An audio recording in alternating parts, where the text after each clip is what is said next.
¿Qué tal? ¿Cómo están? Un agrado saludarles en una nueva edición de Las Cartas sobre la Mesa, un programa de Infogate que semana a semana, ya por 6 años, le estamos acompañando para poder entregarle perspectivas, análisis, información de lo que pasa a nivel mundial, regional, en Centroamérica, América del Sur, el Caribe y, por supuesto, lo que sucede en nuestro país. Infogate es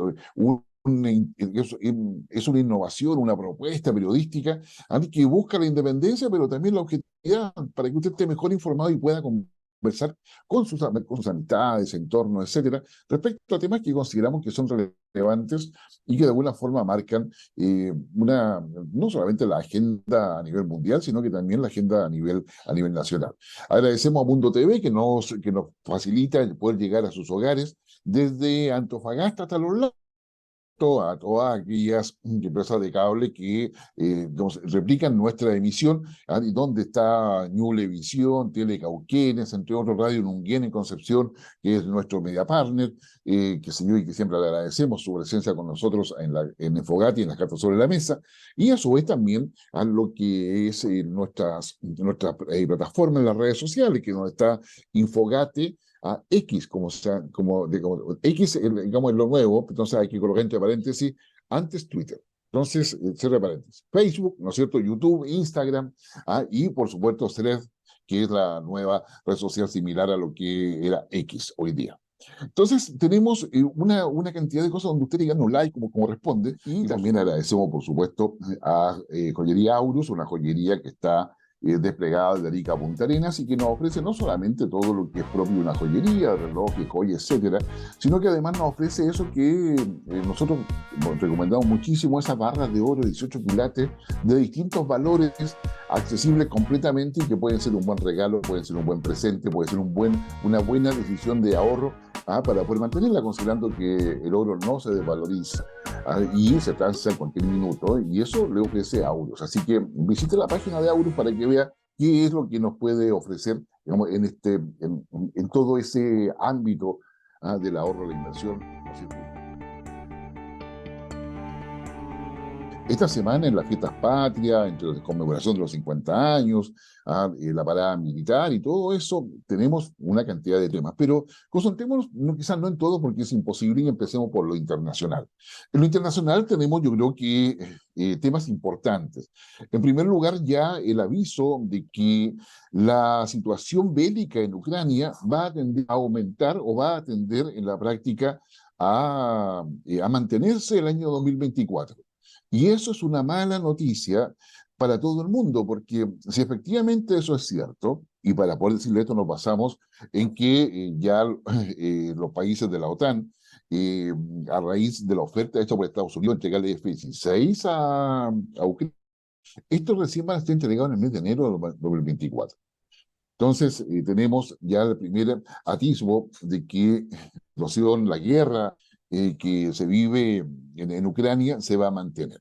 Pero también es importante tener presente de que en la medida en que el occidente que lidera Estados Unidos, que está conformado obviamente por Estados Unidos, la Unión Europea, ¿no es cierto?, Canadá, el Reino Unido, la OTAN, y nombramos la OTAN porque ahí está Turquía, siete que es parte de los países más desarrollados, son 7 países, son las 7 potencias, ¿verdad?, digamos, occidentales.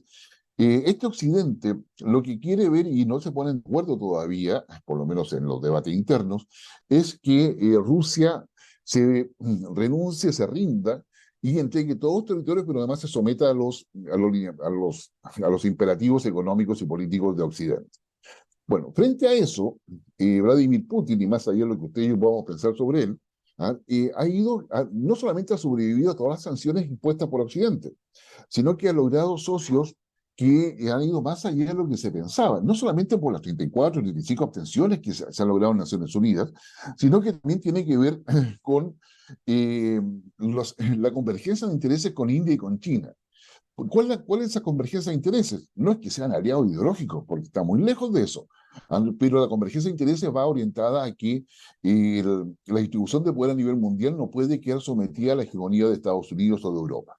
sino que debe ser una sociedad de que sea primus inter pares, es decir, cada cual tiene el mismo peso, pero en ellos toman el acuerdo cómo se va a seguir este proceso de globalización y cuáles son las modificaciones que debieran haber en esta concepción macroeconómica neoliberal, que ya, aunque yo creo que ha perdido esa categoría, dado lo que pasaba a nivel mundial, cómo deberían ajustarse el esquema financiero, comercial, económico y por supuesto también político. Ya sabemos de que no es necesario ser democracia para ser parte del proceso de globalización. Los casos de Arabia Saudita, Emiratos Árabes, que son monarquía, el caso de China, dan cuenta de todo ello.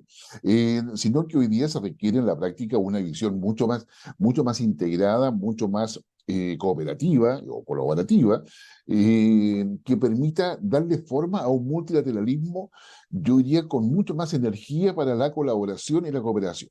Pero es ahí donde la guerra de Ucrania, después de la pandemia, dejó todo así en statu quo, es decir, dejó todo así muy quieto porque el multilateralismo demostró que no estaba funcionando con la vacuna en su minuto, entre varias otras cosas más, y que en la guerra con Ucrania hay una evidente división. Y esta división ha quedado demostrada en tres cosas que la quisiera nombrar porque se están generando dos frentes. Y créanme que esto no es comparable a la Guerra Fría. Tenemos, digamos, primero la reunión del BRICS en Sudáfrica, donde no solamente se insiste en poder potenciar el Banco Nacional de Desarrollo que ellos crearon ya en 2015, 2016, sino que a su vez también quieren definitivamente hacer la contraparte al Banco Mundial. Y es ahí donde la integración de 6 países más en el mes de enero, donde está Argentina, Irán, Etiopía, Egipto, ¿no es cierto? Y Emiratos Árabes Unidos y Arabia Saudita, va colocando. Pero ojo que detrás de eso hay 15 países más que quieren entrar también al BRICS. ¿Ya? Si bien es cierto, podemos discutir que el BRICS hoy día, con todos esos nuevos integrantes, casi el 50% de la población mundial, que sin embargo a nivel de PIB no llegan al 30%, pero sin embargo sí tienen casi más del 40% de la producción de petróleo. Uno, sacando esas cuentas así muy rápidamente, se da cuenta de que el proceso de globalización tal cual lo hemos conocido está frenado o detenido. Esta semana usted va a ver cómo sube la gasolina, porque el barril de petróleo se está cotizando sobre $90. Ahí empieza a escalar rápidamente, yo diría, los $100. Y eso tiene un impacto en nuestra economía como directo, porque va a significar que el control de la inflación se hace cada vez más difícil a raíz de los factores externos. También significa que mientras se mantenga la guerra en Ucrania, el tema de los granos, que prácticamente Ucrania y Rusia son los únicos que tienen certeza de producción, porque la producción de India está sometida a la sequía, la Argentina igual. Entonces, hay escasez de un elemento esencial para la alimentación humana.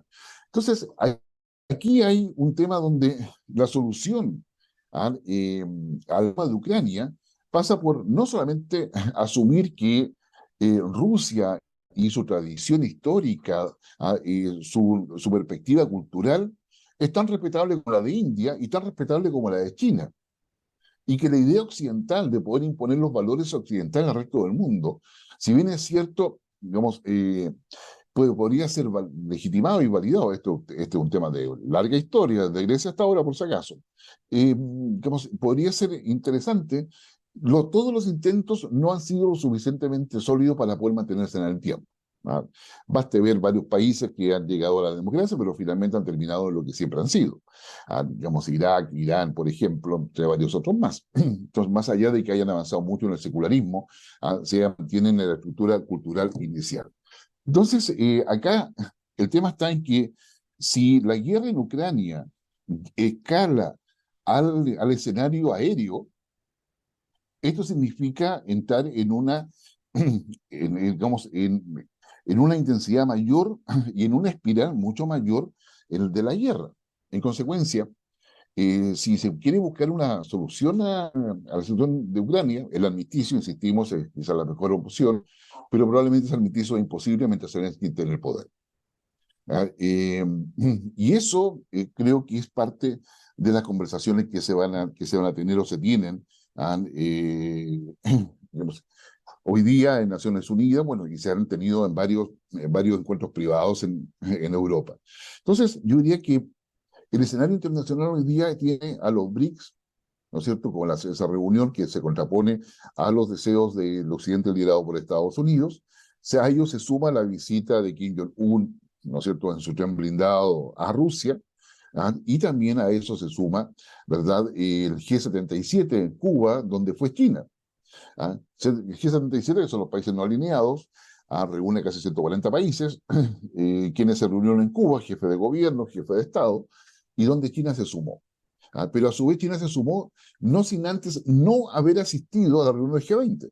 China se excusó del G20 y vamos a ver si va a la de APEC, que es unos pocos días más.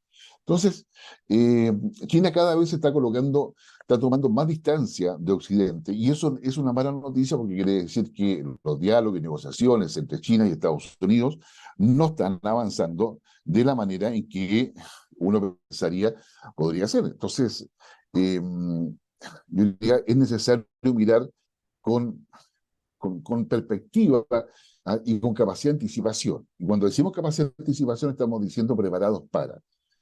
Y ahí no se puede improvisar. Entonces, en ese sentido, creo que tenemos una visión que es necesario, yo diría, decantar adecuadamente, como para poder hacer. Así que en lo internacional, como ven, los temas no se dan bien.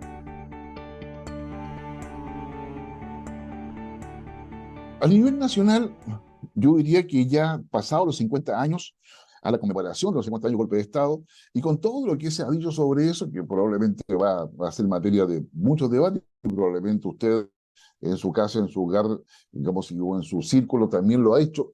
Digamos, y bueno, ahora volvemos a la realidad ya pasada los 18 de septiembre, la parada, en nuestra visita del presidente Boric a la Asamblea de Naciones Unidas, que mantiene la agenda, pero con una Naciones Unidas cada vez, yo diría, menos relevante en términos de la solución a nivel global, con mucho discurso, mucha retórica, mucha parafernalia, mucha poesía también en muchos discursos, pero pocas cosas concretas que probablemente usted va a estar de acuerdo conmigo. Pero a nivel nacional volvemos a la realidad y volvemos a la agenda inconclusa del gobierno en el Congreso.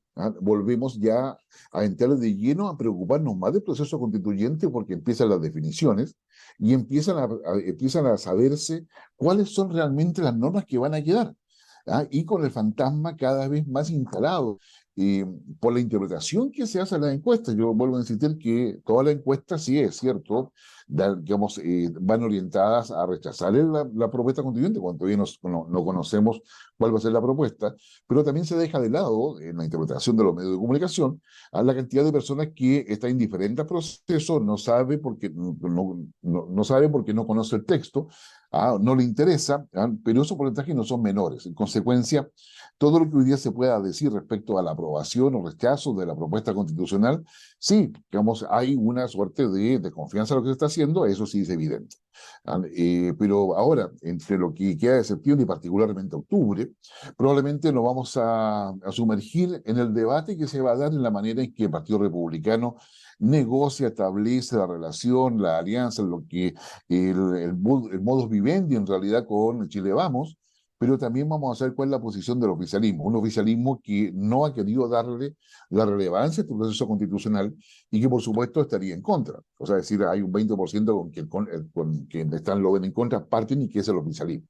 Entonces, acá hay un tema que nos va a preocupar y ocupar durante el mes de octubre particularmente, y es lo que tenemos enfrente. Pero a su vez también la preocupación es que entre septiembre y octubre también se deben aprobar la ley de presupuesto, darle energía a lo que es la legislación asociada a seguridad, que se ha avanzado muy poco. El fast track que se había acordado anteriormente no ha funcionado.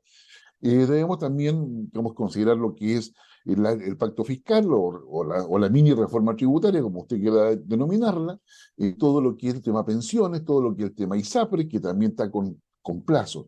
El gobierno hoy día está con muy poco espacio de maniobra y necesita avanzar en la agenda legislativa. ¿Va a querer negociar o va a preferir que las cosas fracasen en la idea de que la responsabilidad es de la oposición? ¿O simplemente van a decidir, como lo han estado haciendo, navegar en el día a día, digamos, esperando que las cosas revienten, porque ellos no se sienten responsables de lo que está pasando, sino que la idea es que sea la oposición la responsable? Como sea, yo le puedo decir que a nivel mundial están pasando muchas cosas, donde Chile se está quedando atrás en muchas de ellas, porque no logramos avisorar, digamos, y colocar la hoja de ruta donde corresponde. Prueba de eso es que a raíz de que no se cumplió el objetivo que tenía el gobierno con los 50 años de que todos firmaran una carta, ¿no? Como usted bien sabe, la oposición no fue. Fue el Senado el que sacó una carta que de alguna forma suma una visión más transversal y aceptable de estos 50 años. Y es preocupante cuando lo hace el Senado y no lo hace el Ejecutivo. Se los dejo para reflexión porque creo que son temas que nos van a seguir acompañando en el resto de la semana y del mes.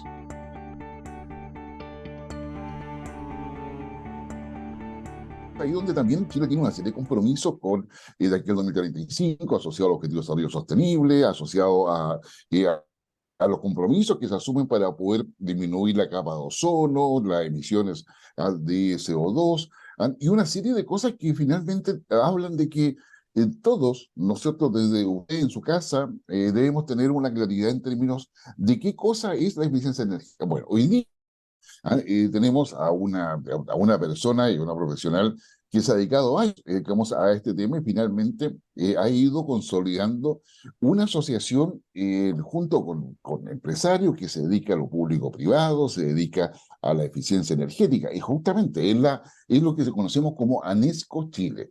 ANESCO, digamos, usted lo puede buscar en Google y ahí va a ver todo lo que hacen, todas las empresas que están ahí comprometidas y que es gerenciada justamente por nuestra invitada, ¿ya?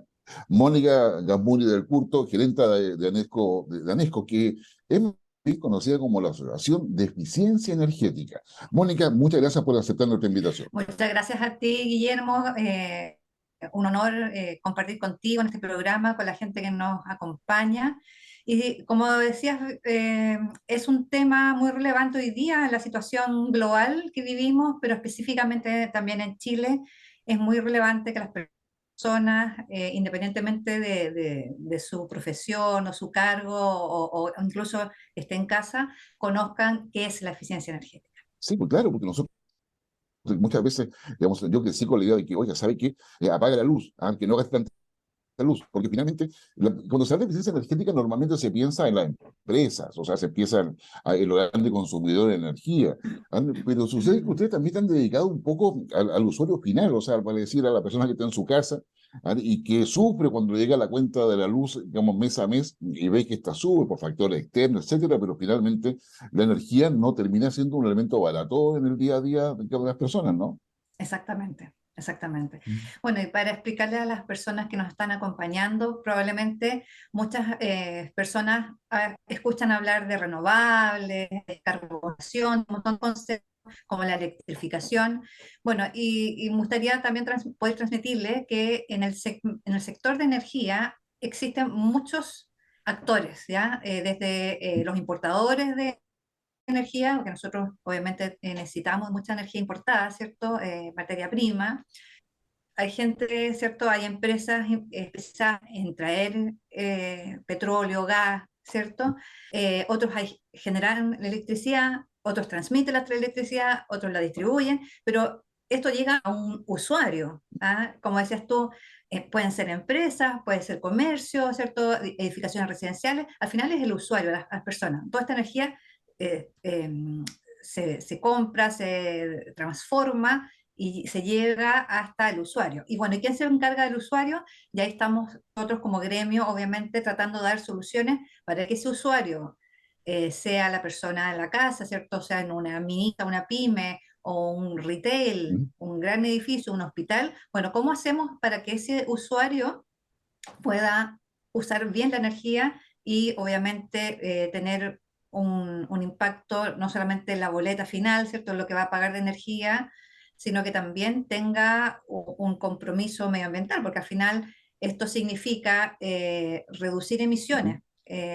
Habría que también complementar con esto es que todo el sistema de energía que tenemos hoy día en Chile es responsable del 80% de las emisiones que tenemos, que generamos, Ya. ¿ya? Y eso implica también el mal uso de la energía que tenemos.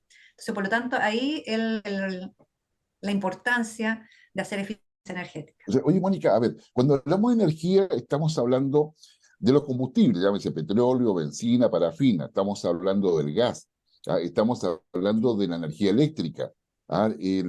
estamos hablando de energía solar, estamos hablando de energía eólica, dime si me falta algo, pero, o sea, Cuando hablamos de energía y hablamos de eficiencia energética, estamos hablando de todos esos componentes para poder hacerlos más eficientes, es decir, que cumplan su función, no sean tan caros, digamos, y cooperen a la calidad de vida de las personas y a la productividad de las empresas, cualquiera sea su tamaño. ¿Estoy bien en lo que estoy diciendo? Muy bien.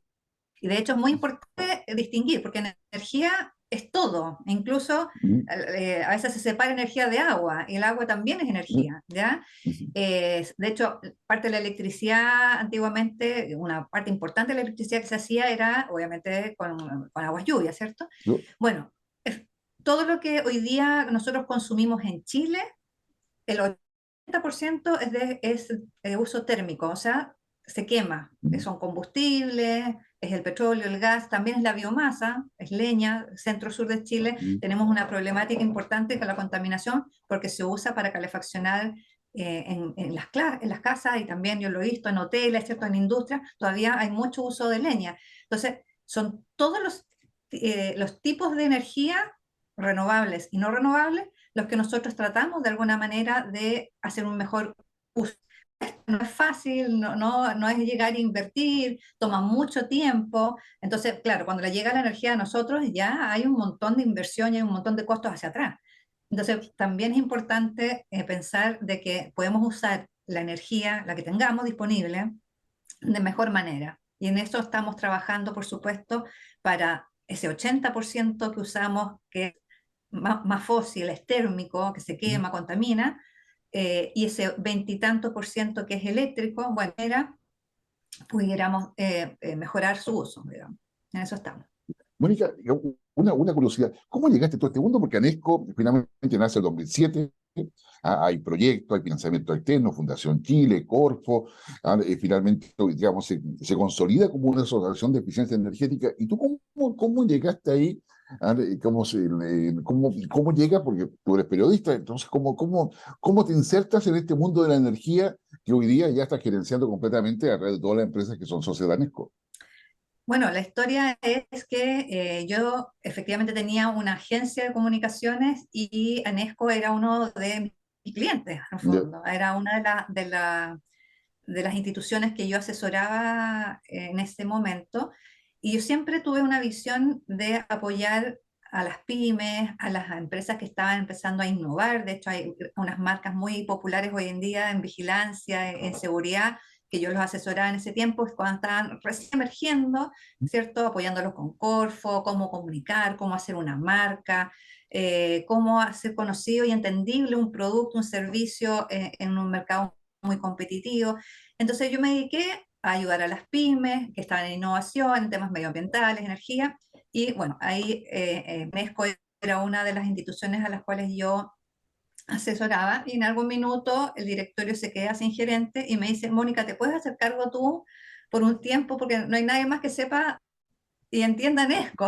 Y bueno, lo tomé por un tiempo y se extendió el tiempo en realidad, hasta el día de hoy, pero me encanta, creo que es una misión muy relevante para el país y poder desarrollar esto. Entonces, estoy muy comprometida con ello y me quedo hasta el minuto. Ya. A ver, como asociación gremial, tú coordinas, bueno, todas las empresas que son socios. Yo he visto que tienen grandes empresas, pequeñas empresas, empresas de consultoría, etcétera. ¿Qué hacen esas empresas? O sea, vale decir, tú me dices, estamos con el foco en el usuario, el que está al final, ¿no es cierto?, de la demanda, o que es el inicio de la demanda.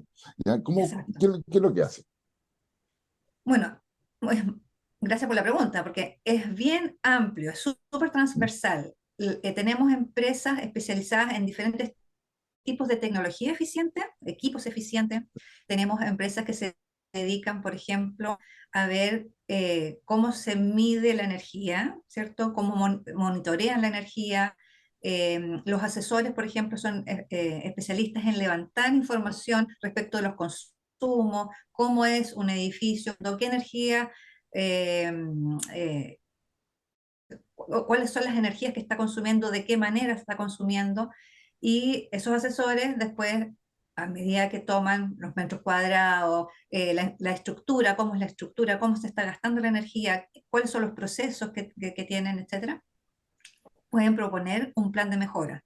Y luego vienen los Ya. implementadores, en el fondo los que hacen sistema de gestión, los que hacen los cambios de combustible, también la eficiencia energética en este proceso de transformación de carbono neutralidad, lo que hacen es transformar procesos también. Entonces, también, por ejemplo, empresas, industrias, hospitales, edificios que están, por ejemplo, usando leña, carbón o petróleo, bueno, es posible a través de la eficiencia energética cambiar ese combustible por algo menos contaminante o de frentón limpio, más limpio, con autoconsumo. Y también otras cosas que hacen nuestros socios son la gestión de la energía, autoconsumo, lo que explicábamos, ¿Ya? también se hace mucho con fotovoltaico, la medición y verificación de esos consumos. O sea, bien, es bastante. A ver, como me llamó la atención que entre los socios hay universidades. ¿Cuál es el interés de las universidades de estar en ANESCO? O sea, porque me imagino que tiene que con docencia, por supuesto, pero hay investigación detrás también. Mira, todo comienza por lo siguiente, porque cuando tienes que hablar de eficiencia energética, te das cuenta que requiere un cambio cultural muy relevante. ¿Ah? Porque Mm. esta cosa no es que de repente el gerente general de la noche a la mañana dijo, hoy seamos eficientes porque esto ayuda al medio ambiente. Son varias cosas que están incorporadas, no solamente sustentabilidad, son costos, qué sé yo, pero entonces había que ir preparando las nuevas generaciones, ¿cierto?, de estudiantes de institutos técnicos y de universidades con criterios de eficiencia. Entonces, por eso también fue un acercamiento de nuestra parte a las instituciones educacionales para hablarles también de eficiencia energética y cómo la eficiencia energética podía insertarse en sus mallas curriculares. Entonces, muchas veces revisamos las mallas de los diplomados, los magísteres, y bueno, a la medida que se han hecho socios de la academia, obviamente vamos también promoviendo, por un lado, cuáles son las carreras que están incorporando los criterios de eficiencia energética, y hoy día hay carreras directamente que se llaman de eficiencia energética, energía renovable, se han ido incorporando cada vez más de manera tal que también esos estudiantes pueden hacer las prácticas de nuestras empresas. Estamos haciendo un círculo completo, ¿ah? Desde instalar los criterios, darle las prácticas, enseñar también que acá hay una oportunidad de emprendimiento. Ese es como un poco el trabajo que estamos haciendo con las universidades e institutos. Oye, ¿cuál es la relación? Porque acá aparecen un montón de palabras. O sea, ya la expresión eficiencia energética, no todo el mundo la entiende respecto a qué significa. Pero también cuando se habla de eficiencia energética se habla de sustentabilidad. ¿A qué se refiere eso? Ya. Vamos a hacer como un doble clic. Hoy día, ¿Ya? como te decía, toda la energía que nosotros consumimos en Chile, la gran mayoría, casi un 80%, es energía térmica que se quema, o sea, produce eh, gases de efecto invernadero, gases contaminantes, y la sustentabilidad significa, en definitiva, poder seguir haciendo nuestra vida, producir, pero obviamente con menos emisiones, ¿ah? Y que obviamente contribuya en positivo al medio ambiente, al entorno, a las personas. Entonces tiene una patita que tiene que ver con que respiramos, de no contaminar el entorno, ¿cierto? Y obviamente también dar calidad, confort térmico, por ¿Ya? ejemplo. No sé si has escuchado. El confort a las personas. Por ejemplo, hoy día, o sea, nosotros tenemos hoy día una ley de eficiencia energética, por ejemplo, que está diciendo, esto nos está ayudando a que de ahora en adelante las construcciones van a tener que tener materiales de construcción más eficientes para que justamente ese confort térmico venga desde el inicio, desde el diseño y la construcción de un edificio. Pero ¿qué pasa con los edificios que están construidos en Chile? Hoy día tenemos viviendas y edificios, tenemos 6,5 millones de hogares en Chile, más de 30.000 edificios construidos que por supuesto no tienen los criterios de eficiencia energética. Entonces, ¿qué es lo que estamos haciendo nosotros? Estamos diciendo, obviamente en ningún país del mundo van a decir, de ahora en adelante se destruyen todo eso y se vuelve a construir. Sería imposible, ¿cierto? Entonces, lo que tenemos que hacer es el retrofit, que se llama mejorar, actualizar esos edificios. Y es posible. ¿Ah?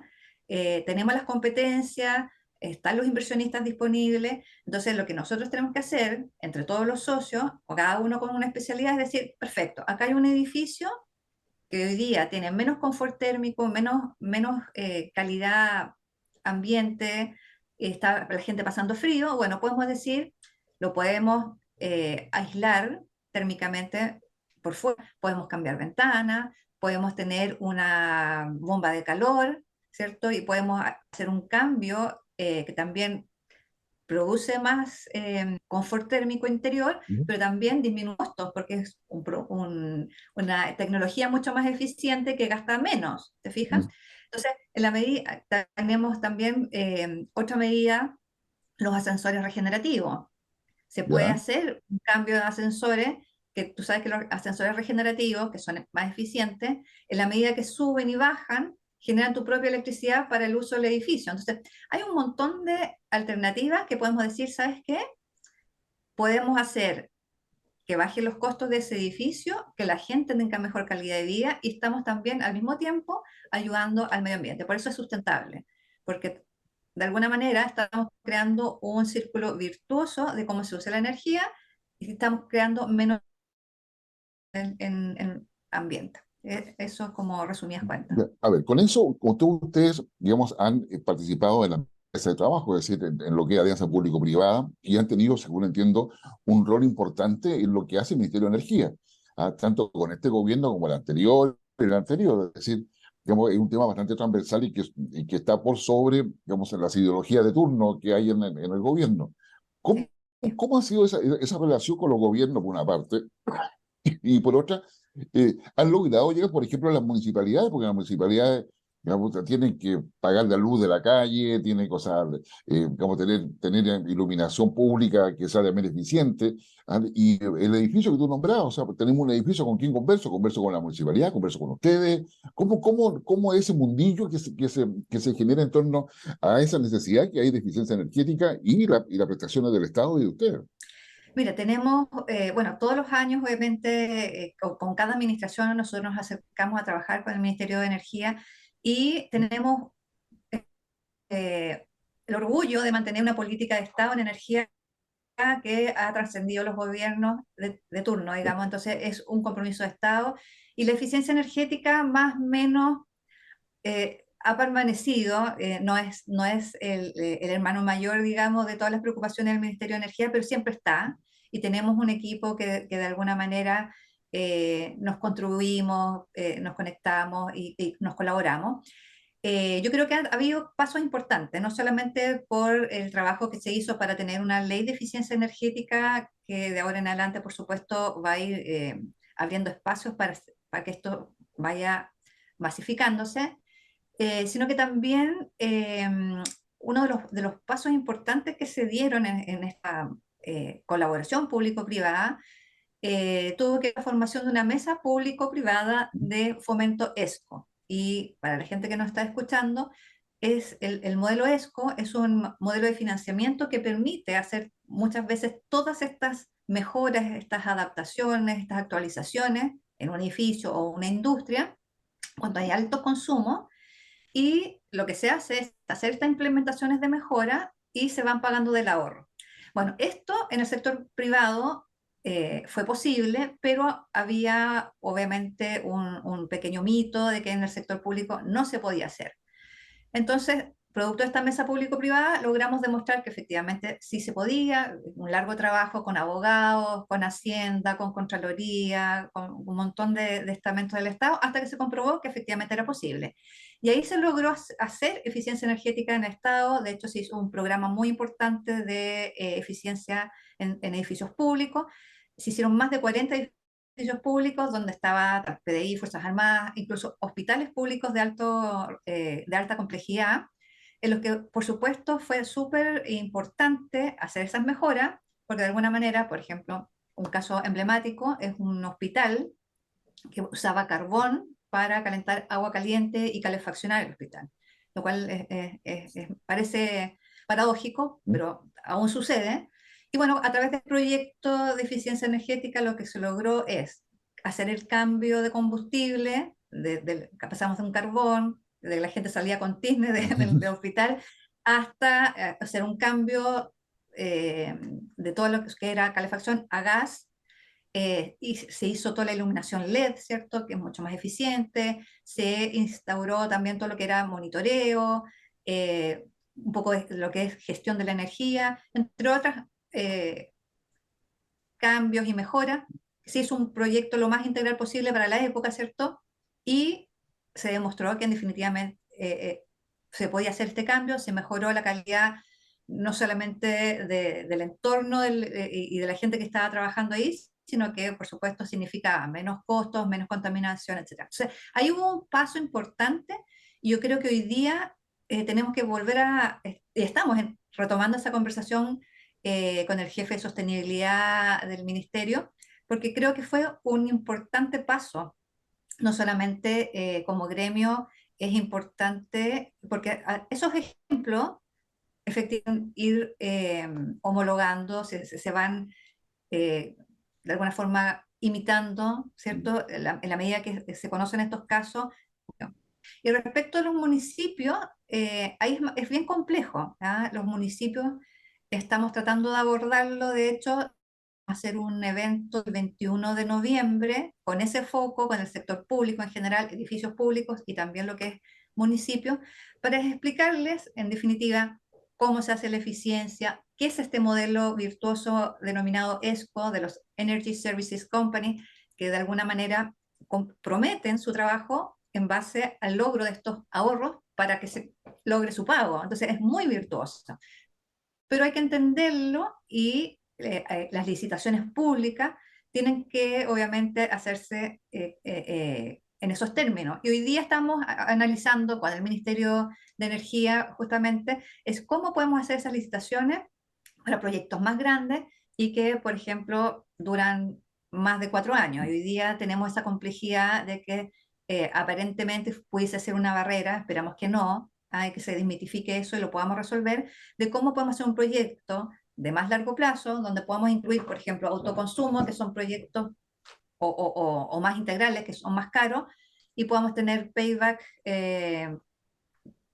pasados los 4 años de una administración. Entonces, estamos tratando de resolver eso para poder relanzar programas donde vayamos en apoyo no solamente de los edificios públicos que tienen un alto consumo eh, transversal, Sí. eléctrico y térmico, y por supuesto recibimos muchas llamadas de municipios que están requiriendo y que quieren, y tienen ganas de hacerlo, pero no está el conocimiento instalado muchas veces en todos en los municipios y no tienen por qué entenderlo, nadie está aprendiendo con esas habilidades tampoco, es algo que sí lo podemos enseñar, están los casos de éxito y obviamente los podemos asesorar en la parte legal, porque obviamente los abogados ahí cumplen un papel muy relevante en cada estamento. Oye, y con los gobernadores, porque los gobernadores supuestamente tendrían mucho que decir en esta, porque son los que coordinan finalmente los municipios, ¿ya? Y podrían, además tienen acceso hoy día a recursos limitados, que es lo que le da el GORE, pero mientras no se resuelvan las atribuciones y su acceso a más presupuesto, pero es la puerta de entrada, amigo. No, a ver, ¿cómo ha sido esa relación con los gobernadores?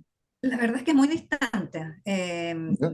Sí, también es un poco paradójico que los políticos se supone que deben trabajar, ¿cierto?, para mejorar la calidad de la vida de las personas, para llegar a las personas, y no hay nada más directo que hacer eficiencia energética, y sobre todo cuando tienes este modelo ESCO que compromete los resultados, Sí. o sea, cualquier empresa que compromete su pago, su trabajo al ahorro que te está comprometiendo con un contrato muy transparente, eh, es una lástima que no lo entienden y no lo hagan propio, pero de verdad hemos tenido muy poca apertura de parte de los políticos en el fondo.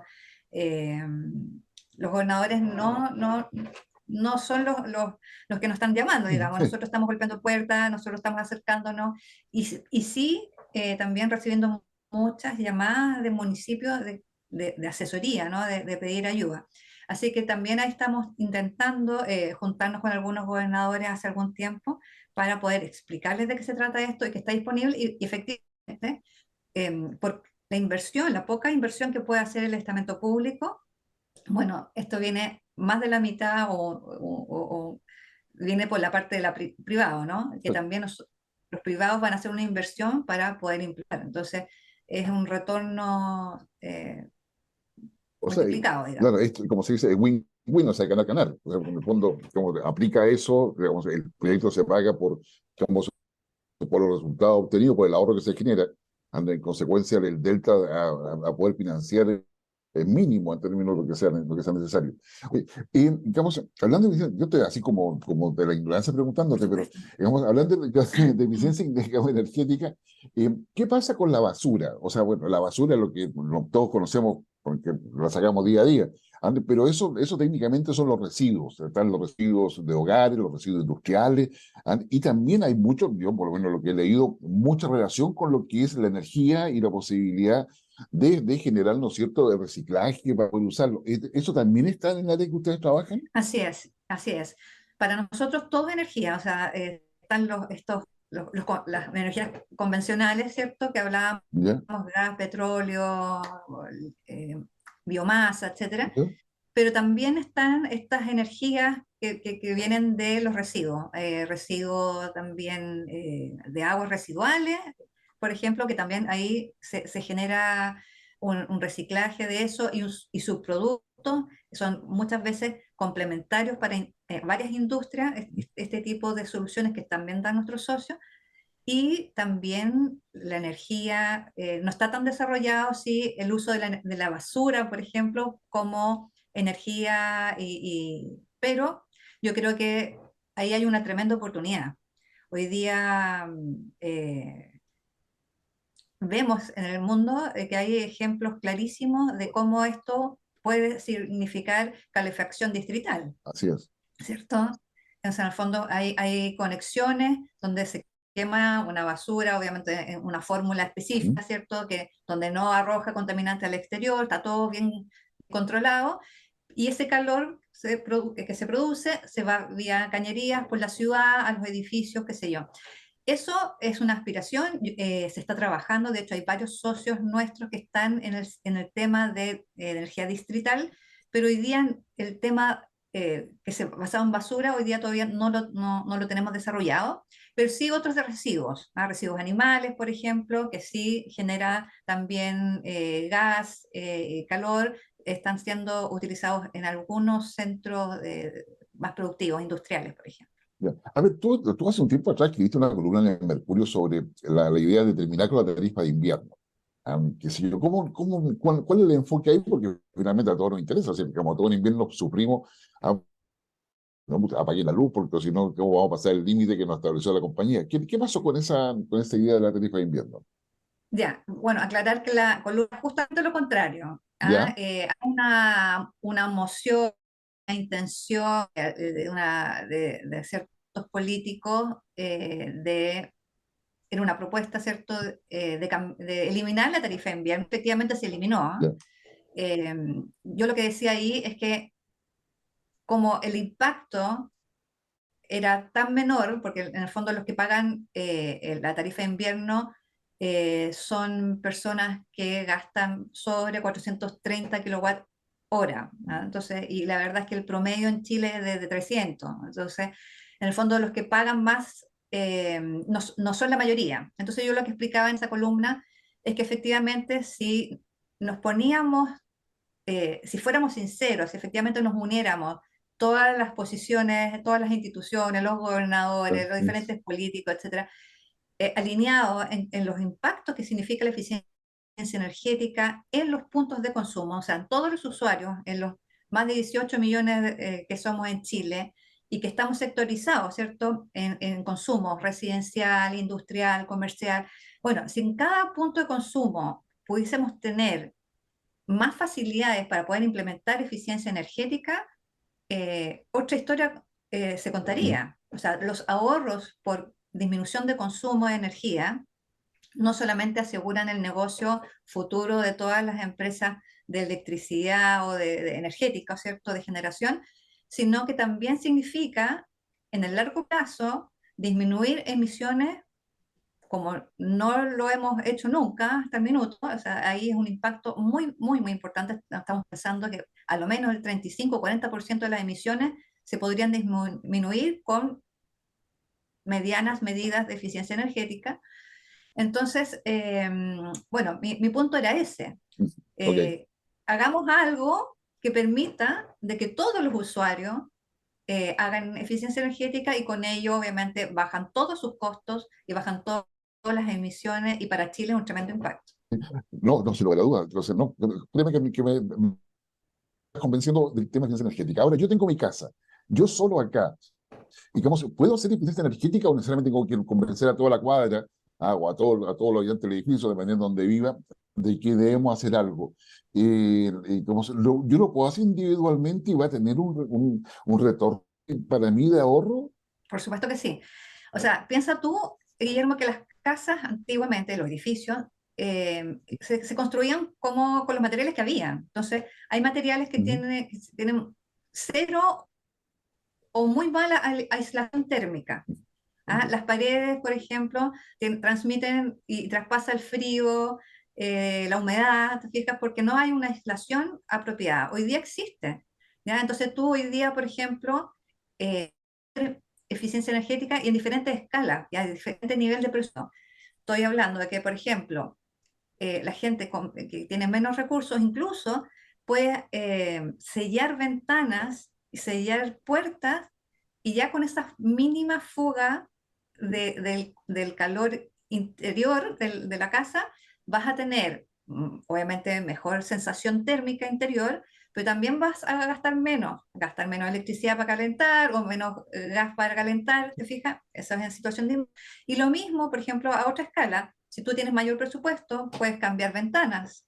Y las Exacto. ventanas te ayudan como en un 40% el calor interior no se escape por las ventanas. Ahí se escapa mucho, mucho, mucho. Ujú, La otra alternativa, por ejemplo, también dependiendo de tu presupuesto, es la aislación térmica. Y ujú. hay también materiales que se venden, no necesitas tú contratar con una empresa, a lo mejor tú puedes ir a un retail ¿Ya? y adquirir ese tipo de elementos, ¿te fijas? Y se puede aislar. Lo mismo con los techos. Los Ujú. techos también los puedes aislar. De ahí obviamente vas a empezar a darte cuenta que vas a gastar mucho menos en calefacción por las pequeñas medidas de aislación que puedas emplear en tu hogar. Claro, o sea, a la medida que yo pueda mantener el calor, qué sé yo, disminuyo el uso de la estufa parafina, lo que sea, digamos, entonces, Así sí. es. Entonces, no es que yo creo que eso es interesante porque, o sea, cuando entender la eficiencia energética que no tiene que ver solamente con las grandes cosas, o con colocar paneles solares en el techo, por ejemplo, que si yo, o sea, claro, eso puede ser parte de, pero digamos, pasa por el uso razonable de los recursos que se tiene y la capacidad de aislación, por lo que yo te logro entender. Exacto. Y cada cosa tiene una solución. Exacto. Por ejemplo, si tú tienes una casa sin aislación, pero le pones paneles solares, para la gente que dice, ah, no, yo quiero poner paneles, ¿Ya? claro, lo bueno es que, claro, vas a tener una energía eléctrica, va a disminuir tu cuenta, entre comillas, pero ¿Ya? si tu casa efectivamente no está aislada, en el fondo estás teniendo energía limpia, pero se te está fugando igual. ¿Ah? Ok, Hasta por ahí el ahorro, porque en el fondo tu casa va a necesitar igual calefaccionarse. exacto. ¿Ah? Entonces, claro, la energía eléctrica va a ser, entre comillas, gratis o más barata, Ujú. pero ¿cómo lo calefacciona? En el fondo, ahí va a haber un gasto igual. Entonces, hay que tener esas precauciones. Y lo otro, eh, que ahí se me estaban yendo algunos puntos que tú me comentabas, Ya. pero es- la aislación y todo ese tipo de cosas es posible, o sea, todas las mejoras de eficiencia energética o cómo usar razonablemente la energía, la puedes hacer a varios niveles, de las cosas muy sencillas, incluso hábitos. Por Ya. ejemplo, el saber leer tu cuenta eléctrica ¿Ya? ya empieza a darte noción de cómo estoy usando la energía. El hábito de revisar la cuenta, ver en qué periodos, incluso tú te puedes poner atenciones respecto de por qué se me está disparando la cuenta. Ya eso empieza a ser el primer paso. Luego de entender la cuenta, tú puedes empezar a modificar conductas. Por ejemplo, cerrar puertas de habitaciones que no están siendo usadas, temperar a cierta hora, la ventilación también, hacerla solamente 10 minutos, volver a cerrar. ¿Te fijas? Hay un lo mismo cuando se lava. Lavar con carga completa, desenchufar las cosas. Muchas veces hemos escuchado campañas de ese tipo, de Ujú. desenchufar, y la gente, ¿qué es esto? El vampiro, no está. Pero la verdad es que si tú desenchufas cosas, puedes tener hasta 8.000 pesos de ahorro solamente por eso. Entonces, lo hemos visto en boletas de algunas personas que Ya. hemos estado asesorando y el cambio de conducta es para la... No me imagino. Yo también, mientras tú conversas eso, yo estaba pensando, o sea, va a decir, la importancia de la eficiencia energética con el cambio climático, porque lo que estamos viendo ahora en varios países, probablemente nos va a tocar ya pronto a nosotros, que en verano vamos a tener temperatura de 40 a 45, entonces el aislamiento no es solamente para que el calor no se vaya a la casa, sino también para que no entre. O sea, Así es. porque entonces, o sea, el poder tener concepto de eficiencia energética, yo diría que coopera bastante al cambio climático, porque tenemos vientos que son mucho más fuertes, tenemos fríos que son temperaturas inhabituales, Humedad, una cantidad de humedad, entonces el tema, o sea, entender que el aislamiento no solamente para que las cosas no se vayan dentro de la casa, sino que también no entre. el cambio climático no entre. Yo creo que eso es fundamental. Oye, Mónica, ya, ustedes tienen todo ese tipo de cosas, las empresas que son socias. ¿Esas empresas están certificadas? ¿Qué tecnología usan? ¿De dónde proviene esa tecnología? ¿Es chilena? ¿Es china? ¿Estadounidense? ¿Europea? ¿Cómo está eso? Mira, en general, sí, somos pocos creadores de cosas. En la gran mayoría de la tecnología es europea o es china, mucho fotovoltaico, hay harta producción china, ¿cierto? Pero hay otra tecnología, bueno, que viene de Europa, Alemania, ¿Mm? Francia, etcétera. Y en el caso de los socios, tenemos también algunos innovadores que han creado su tecnología. Ah, mira, Sí, tenemos, por ejemplo, Energy Tracking, que fue premiado también con el premio Boni, también por su innovación. Ellos tienen un sistema que es bien interesante porque tiene que ver con justamente este consumo térmico. Ellos ven todo lo que tiene que ver con cómo mejorar el consumo térmico, valga la redundancia, de un edificio y esta tecnología te permite tener todo el seguimiento del consumo online, o sea, tiene un montón de componentes que hacen no solamente una mejora, sino que le permite al cliente, al usuario final, a una industria, a un hospital, una clínica, qué sé yo, un hotel, poder estar viendo y monitoreando cómo está funcionando su sistema de calefacción, cómo está usando la energía, etcétera, etcétera. Entonces, ahí hay una innovación creada.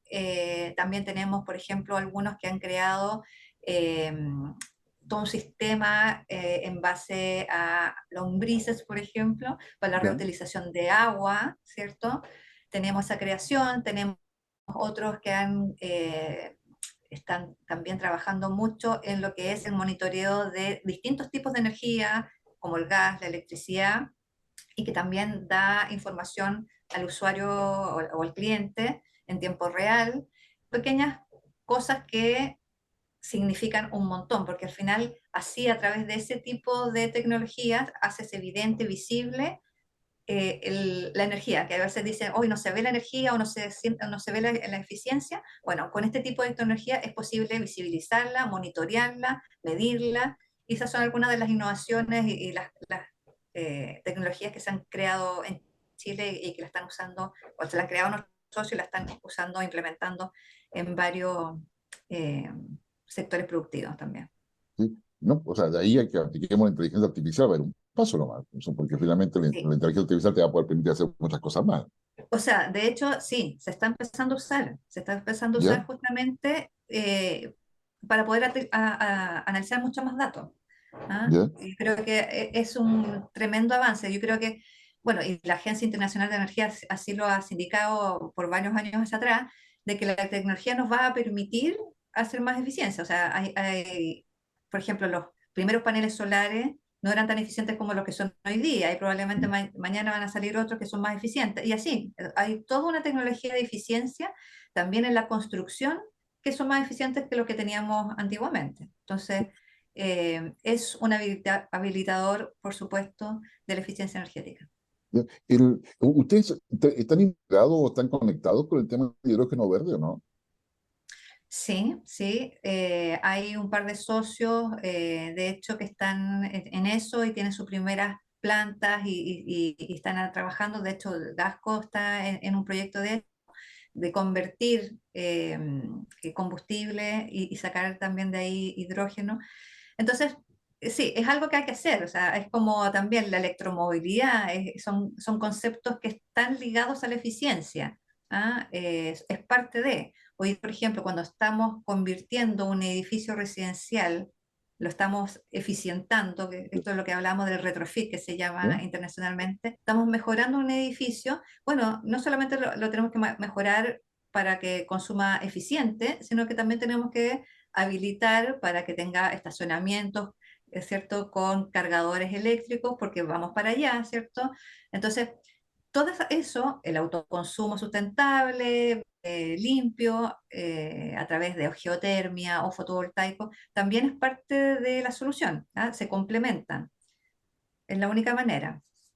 Oye, es tremendo tema. O sea, decir, uno habla de eficiencia energética, claro, y uno piensa en la energía tradicional, pues así, que no, porque el proveedor se preocupe de cómo yo ahorro, pero sucede que, como tú bien decías, o sea, el cambio de cultura, de hábitos, de entender que la energía hay que cuidarla, pero además debemos ser responsables para que no contamine.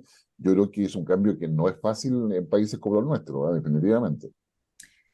Ha sido difícil, pero yo creo que hemos tenido algunos pasitos, ¿ah? ¿Ya? Yo creo que en general, así como se cortan cintas cuando hay un parque eólico, qué sé yo, bueno, acá también hay una oportunidad con las autoridades, en la medida que las autoridades van entendiendo de qué se trata y el tremendo impacto, porque son tres impactos, en general con la eficiencia, ¿cierto? Económico, porque ahorras en la cuenta el presupuesto, ¿cierto?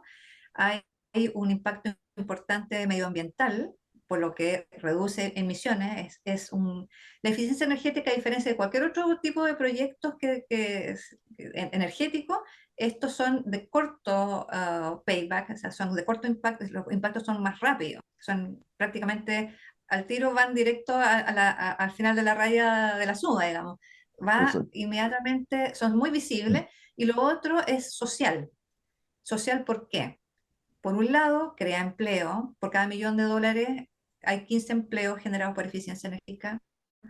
El confort hacia las personas, la calidad de vida mejora. Piensa tú que si nosotros disminuimos emisiones de forma más rápida, no tendríamos 4.000 chilenos muriendo cada año por problemas respiratorios. Entonces, el impacto es muy, muy potente. Por un lado económico, por ¿Ya? cierto, medioambiental, sin duda, porque disminuye emisiones, pero el impacto a las personas es lo principal. Por un lado, creas empleo, creas emprendimiento, pero estás atendiendo un problema de salud que es fatal, o sea, que realmente está impactando negativamente a la población.